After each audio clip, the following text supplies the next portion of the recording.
Present వచ్చేసి యూట్యూబ్‌లో trending ఉన్న కంటెంట్ ఏదైనా ఉంది అంటే అది బీఎస్ఎన్ఎల్ సిమ్ గురించి గైస్. ఎందుకంటే ప్రెజెంట్ ఎయిర్‌టెల్ అంతేకాకుండా జియో వచ్చేసి వాటి యొక్క రీచార్జ్ ప్లాన్స్ యొక్క ప్రైజెస్ అనేవి హెవీగా చేయడం వల్ల చాలామంది ఈ విధంగా బీఎస్ఎన్ఎల్‌కి పోర్ట్ అవ్వాలని చెప్పేసి చాలామంది అనుకుంటున్నారు. ఓకేనా?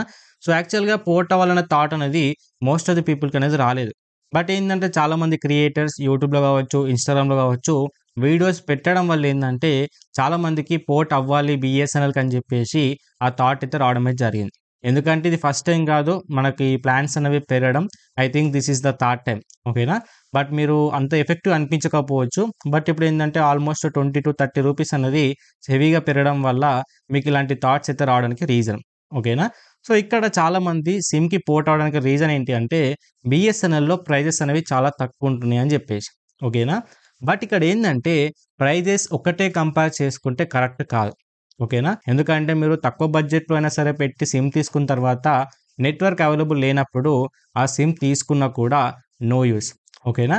సో, అందుకని చెప్పేసి ఈరోజు ఈ వీడియో ఏందంటే సిమ్ అనేది పోర్ట్ ఎలా అవ్వాలి? అంతేకాకుండా సిమ్ పోర్ట్ అయినప్పుడు ఏమైనా చార్జెస్ పడతాయా? అంతేకాకుండా దాని యొక్క ప్లాన్స్ అనేవి ఏ విధంగా ఉన్నాయి? సో, ఎలాంటి డాక్యుమెంట్స్ కావాలి అని చెప్పేసి క్లారిటీ ఇన్ఫర్మేషన్ చెప్తాను. అండ్ అంతేకాకుండా ఫైనల్‌గా నా ఒపీనియన్ కూడా చెప్తాను. ఓకేనా? సో, తీసుకోవాలా? వద్దా? అని చెప్పేసి కూడా నా ఒపీనియన్ కూడా చెప్తాను. సో, దయచేసి వీడియో ఎండ్ వరకు చూడండి. 100% ఈ బీఎస్ఎన్ఎల్ సిమ్ పోర్ట్ అయ్యే విషయంలో మీ అందరికీ ఈ వీడియో ద్వారా 100% క్లారిటీ వస్తుంది. ఓకేనా? సో, ఈ వీడియోని లైక్ చేయడంతో పాటు వీలైనంత మందికైతే షేర్ చేసుకోండి. సో, వాళ్ళకి కూడా మీరైతే హెల్ప్ చేసిన వాళ్ళు అవుతారు గైస్. ఓకేనా? సో, దీంట్లో ఫస్ట్ థింగ్ వచ్చేసి ఏంది అంటే ఒకవేళ మీ దగ్గర ఎయిర్‌టెల్ గాని, జియో సిమ్ గనుక ఉంటే దాని నుంచి ఒకవేళ మీరు గనుక పోర్ట్ అవ్వాలి అనుకుంటే ఇక్కడ మీ అందరూ ఒక గుర్తుపెట్టుకోవాల్సిన విషయం అయితే ఉంది. అదేంటి అంటే ఇప్పుడు మీ దగ్గర ఆల్రెడీ జియో సిమ్ అన్నది లేకపోతే ఎయిర్‌టెల్ సిమ్ అన్నది వర్కింగ్‌లో ఉందనుకోండి. ఆల్రెడీ మీరు రీసెంట్‌గానే ఒక 1 మంత్ బ్యాక్ రీచార్జ్ చేశారనుకోండి. స్టిల్ ఇంకా ప్లాన్ అనేది ఎక్స్‌పైర్ అవ్వలేదు. ఇంకా 20 డేసో, 1 మంతో ఉంది అనుకున్న టైంలో ఒకవేళ మీరు పోర్ట్ అయ్యారనుకోండి. పోర్ట్ అయిన తర్వాత ఈ ప్లాన్ అనేది ఆ సిమ్‌లో కంటిన్యూ అవ్వదు. ఓకేనా? ఎప్పుడైతే మీరు పోర్ట్ అవుతారో, పోర్ట్ అయిన తర్వాత ఓన్లీ ఇది మాత్రం 3 డేస్ మాత్రమే వర్క్ అవుతుంది. సో, 3 డేస్ తర్వాత ఈ ప్లాన్ అండ్ సిమ్ కంప్లీట్‌గా డెడ్ అయిపోతుంది. సో, మీరు కొత్త సిమ్ తీసుకుంటారు గదా! ఆ సిమ్‌లో కొత్త ప్లాన్ యేసుకొని మీరు కంటిన్యూ చేసుకోవాల్సి ఉంటుంది. ఓకేనా? సో, మీరు పోర్ట్ అయ్యే ముందు మీ సిమ్‌లో ఎంత వ్యాలిడిటీ ఉందని చెప్పేసి క్లారిటీగా చెక్ చేసుకున్న తర్వాత మీరైతే డిసైడ్ అవ్వండి. ఓకేనా? అండ్ దీంట్లో సెకండ్ థింగ్ వచ్చేసి ఏంది అంటే చార్జెస్ ఆఫ్ బయింగ్ సిమ్. ఓకేనా? ఒకవేళ మీరు జియో నుంచి గాని, ఎయిర్‌టెల్ నుంచి పోర్ట్ అవ్వాలి అనుకున్నా సరే, లేదంటే కొత్త సిమ్ తీసుకోవాలనుకున్నా సరే, ఏమైనా చార్జెస్ అవుతున్నాయా అని చెప్పేసి చాలామంది అనుకుంటూ ఉంటారు. బట్ ప్రెజెంట్ వచ్చేసి మీకు ఫ్రీగానే సిమ్ అయితే ప్రొవైడ్ చేస్తున్నారు. ఓకేనా? సో, మీరు పోర్ట్ అయినా సరే ఫ్రీగానే వస్తుంది. ఒకవేళ డైరెక్ట్‌గా మీరు సిమ్మే తీసుకోవాలనుకున్నా కూడా మీకు ఫ్రీగానే వస్తుంది. దాంట్లో మీకు ఎటువంటి ప్రాబ్లమ్ అయితే ఉండదు. ఓకేనా? అండ్ దీంట్లో థర్డ్ థింగ్ వచ్చేసి ఏంది అంటే స్టార్టింగ్ ప్లాన్. అంటే ఇప్పుడు సిమ్ తీసుకున్నప్పుడు ఆటోమేటిక్‌గా మనకేదైనా ప్లాన్ వస్తుందా అని చెప్పేసి కూడా చాలామంది డౌట్ పడుతూ ఉంటారు. సో, ఇక్కడ మీరు ఫ్రీగా సిమ్ తీసుకున్నప్పుడు మీకు ఎటువంటి ప్లాన్ అయితే రాదు. ఓకేనా? బట్ మీరు అక్కడే వెంటనే మీరు ₹249 గనుక పే చేశారనుకోండి. మీకక్కడ ఏందంటే 45 డేస్ వ్యాలిడిటీతోని మీకేందంటే 2 GB per day and 100 SMSes per డేతోని మీకైతే సిమ్ అయితే రావడమే జరుగుతుంది. సో, ఆల్మోస్ట్ అందులో మీకు అన్‌లిమిటెడ్ కాల్స్ కూడా ఉంటుంది. సో, దాంట్లో మీకు ఎటువంటి ప్రాబ్లమ్ అయితే ఉండదు. ఓకేనా? అండ్ ఫోర్త్ థింగ్ వచ్చేసి ఏంది అంటే నెట్వర్క్ గురించి మాట్లాడుకుంటే ఏందంటే సో, బీఎస్ఎన్ఎల్ వచ్చేసి ప్రెజెంట్ గవర్నమెంట్ హ్యాండ్ ఓవర్‌లో ఉంది కాబట్టి ప్రెజెంట్ ఆల్ ఓవర్‌లో చూసుకుంటే ఏందంటే ఓన్లీ 3000 టవర్స్ మాత్రమే ఉన్నాయి. ఓకేనా? బట్ రీసెంట్‌గా వచ్చిన ఇన్ఫర్మేషన్ బట్టి ఏందంటే వాళ్ళు ఇంకా 10,000 టవర్స్‌ని వాళ్ళు ఎక్స్‌టెండ్ చేయాలని చెప్పేసి అనుకుంటున్నారు. బట్ ఏందంటే ఇంకా పర్ఫెక్ట్‌గా ఇంప్లిమెంట్ అవ్వలేదు కాబట్టి దాన్ని ఇంక మనమైతే పర్మనెంట్ అని చెప్పేసి అనుకోలేము.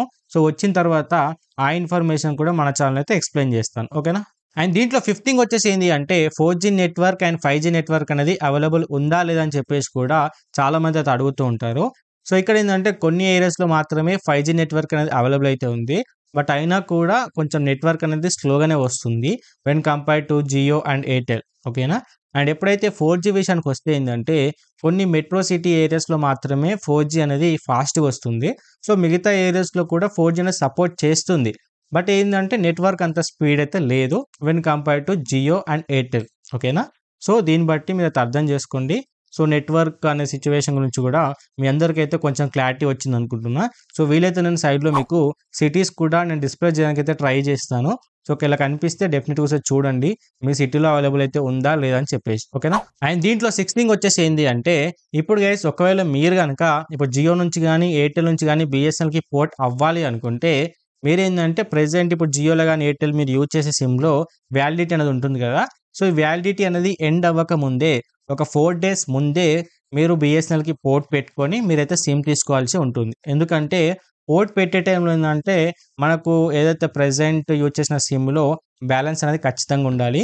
ఎందుకంటే మెసేజ్ చార్జెస్ అనేవి అవుతాయి కాబట్టి సో, డెఫినిట్‌గా మీరైతే ఈ 4 డేస్ ముందే మీరైతే పోర్ట్ పెట్టుకునే సిమ్ అయితే తీసుకోండి. అండ్ పోర్ట్ పెట్టుకునే ముందేందంటే ఈ సిమ్‌లో ఒకవేళ మీ కాంటాక్ట్స్ గనుక ఉంటే ఆ కాంటాక్ట్స్‌ని మొత్తం కూడా మీ యొక్క మొబైల్‌లోకి ఇంపోర్ట్ చేసుకోండి. ఓకేనా? ఎందుకంటే సిమ్ అనేది ఒకవేళ కంప్లీట్‌గా పోర్ట్ అయిపోయిన తర్వాత ఆ సిమ్ అనేది వర్కింగ్‌లో ఉండదు. దాంట్లో సేవ్ ఉన్న కాంటాక్ట్ నంబర్స్ అన్నీ కూడా సో, మీకైతే ఏవి కూడా కనిపించదు. ఓకేనా? సో, దయచేసి అక్కడ నోట్ చేసుకోవడం గాని, లేకపోతే మొబైల్‌లోకి అయితే ఇంపోర్ట్ అయినా చేసుకోండి గైస్. ఓకేనా? సో, సెవెంత్ థింగ్ వచ్చేసి ఏంటి అంటే ఏ విధంగా పోర్ట్ అవ్వాలి అనే ఇన్ఫర్మేషన్ గురించి మాట్లాడుకుంటే ఏందంటే, మీరేందంటే మీ మొబైల్‌లో మెసేజ్ ట్యాబ్ అయితే ఓపెన్ చేసుకోండి.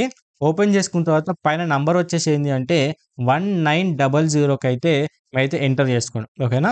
ఎంటర్ చేసుకున్న తర్వాత కింద మెసేజ్ బాక్స్‌లో వచ్చేసి ఏంది అంటే PORT పోర్ట్ అని చెప్పేసి క్యాపిటల్ లెటర్స్‌లో ఎంటర్ చేసి, స్పేస్ ఇచ్చేసి మీ యొక్క మొబైల్ నంబర్ అంటే ఏ నంబర్‌ని మీరు పోర్ట్ అవ్వాలనుకుంటున్నారో ఆ నంబర్‌నైతే ఎంటర్ చేసి మీరైతే సెండ్ మీదైతే క్లిక్ చేయండి. ఓకేనా? సో, క్లిక్ చేయగానే ఏందంటే అది మన నెట్‌వర్క్ అయితే వెళ్తుంది. వెళ్ళిన తర్వాత రిటర్న్ ఏందంటే మనకు 1901 అనే నంబర్ నుంచి మనకొక కోడ్ వస్తుంది. ఓకేనా? ఆ కోడ్‌ని ఏం చేయాలంటే మన దగ్గరలో ఉన్న బీఎస్ఎన్ఎల్ స్టోర్‌కి గాని, లేకపోతే ఆఫీస్‌కి గాని, లేకపోతే బయట కొంతమంది టెంట్ ఏసుకొని ఉంటారు కదా! సో, వాళ్ళ దగ్గరికెళ్ళేసి ఏంది అంటే మేము సిమ్‌కి పోర్ట్ అవ్వాలనుకుంటామని చెప్తే వాళ్ళేందంటే వాళ్ళు డీటెయిల్‌గా చెక్ చేసి మీకొచ్చిన కోడ్‌ని వాళ్ళకి చెప్తే ఏందంటే మనకు కొత్త సిమ్ ఇస్తారు. ఓకేనా? సో, సిమ్ ఇచ్చినప్పుడు ఏందంటే మనకు కొన్ని డాక్యుమెంట్స్ అయితే కావాలి.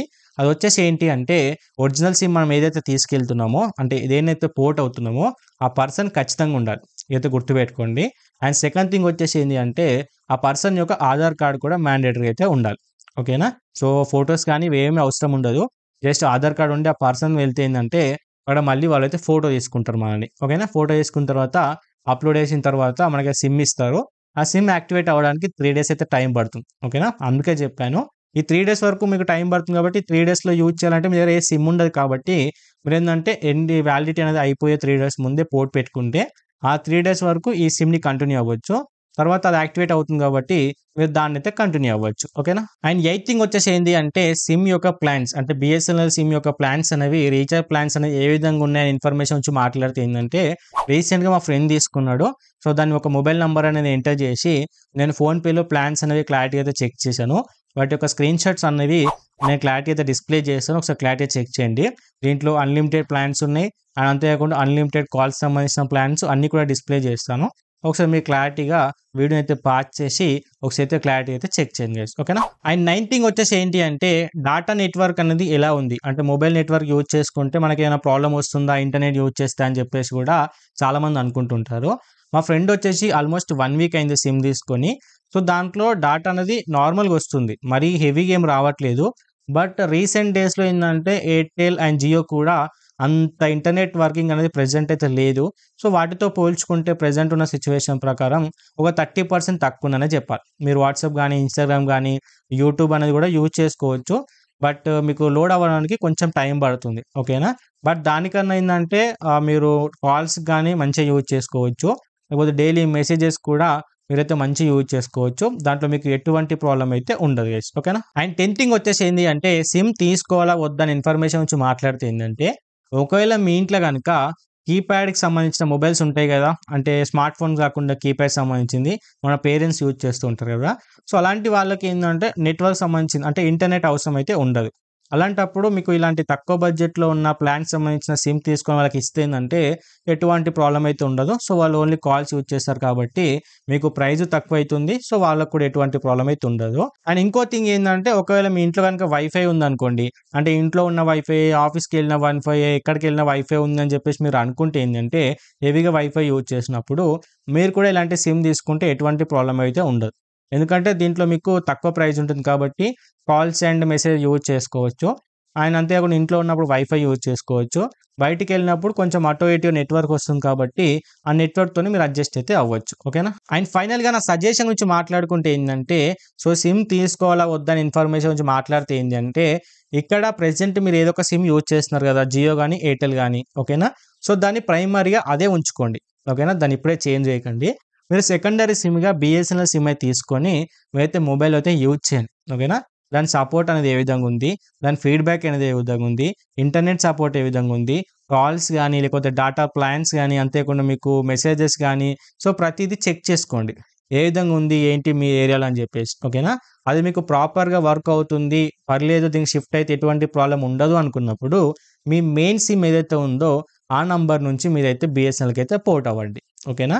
సో, అందుకని చెప్తున్నా ముందే పోర్ట్ అయిన తర్వాత అనవసరంగా అంత మనీ పెట్టినా కూడా మీకు ప్రాపర్ నెట్వర్క్ అనేది రాకపోతే కూడా కష్టం కాబట్టి ఫస్ట్ చెక్ చేసుకోండి.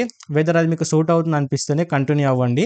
లేదు అంటే గైస్ వెయిట్ చేయండి. ఓకేనా? ఎందుకంటే వెరీ సూన్ 5G రావచ్చు, రాకపోవచ్చు. అది డిపెండ్ అపాన్ ఏందంటే ఒకవేళ వెంటనే జియో గాని, ఎయిర్టెల్ గాని ప్రైస్ డౌన్ చేశారనుకోండి. సో, మళ్ళీ అందరూ అదే ప్రాబ్లమ్‌కి ఏదైతే మళ్ళీ అదే సిమ్‌కి వెళ్ళిపోతారు కాబట్టి కుదిరితే వెయిట్ చేయండి. సో, లేదు చెక్ చేస్తా అనుకుంటే ఆల్టర్‌నేటివ్ ఒకసారి తీసుకొని అయితే ట్రై చేయండి. ఓకేనా? సో, ఇదే గైస్ నేను ఈ వీడియోలో చెప్పాలనుకున్న ఇన్ఫర్మేషన్ వచ్చేసి, సో, ఏ ఇన్ఫర్మేషన్ మీకు హెల్ప్‌ఫుల్ అయిందనిపిస్తే వీడియోతో లైక్ చేసి అండ్ ఈ information me friends and family మధ్య షేర్ చేసుకొని ఇలాంటి మోర్ వీడియోస్ కోసం మా ఛానల్ అయితే సబ్స్క్రైబ్ చేసుకోండి.